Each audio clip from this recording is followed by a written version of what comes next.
There are two constitutionally appointed duties of Idaho's lieutenant governor. One, to serve as acting governor when the governor is either impeached, convicted of treason, a felony, or other infamous crime, or if the governor dies, resigns, or is removed from office, or when the governor is absent from the state, and we know how well that went this past year. The second and only other duty is president of the Senate.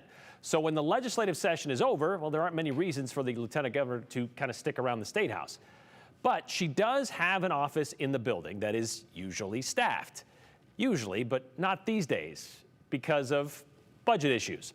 Like the fact she lost a lawsuit with the Idaho Press Club, had to pay nearly $29,000 in attorney's fees, which she paid out of her $183,000 and $100,000 budget, $183,100 budget, I should say, money which wasn't accounted for, so she had to ask for a supplemental appropriation to cover those costs, which was denied, leaving her office $22,000 in the red.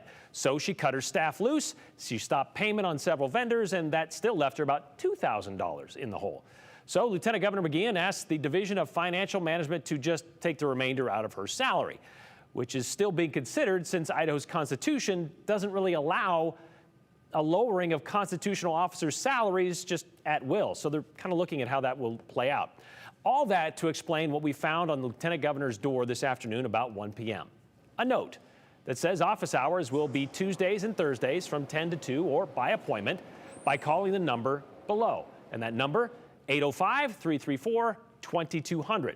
The small print explains why the door may be locked when you show up. The helper has stepped out for a few minutes.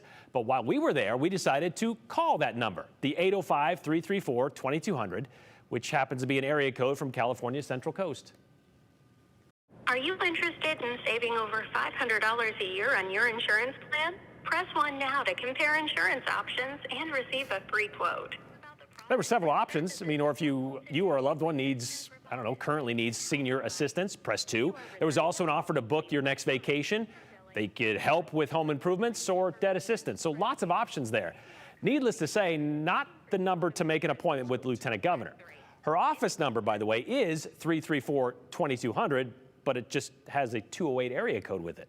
And we found out it was an honest mistake by the volunteer manning that office on Tuesdays and Thursdays, who happened to show up while we were there today. Daniel Murphy made the sign on the door and mistakenly put 805 as the area code instead of 208.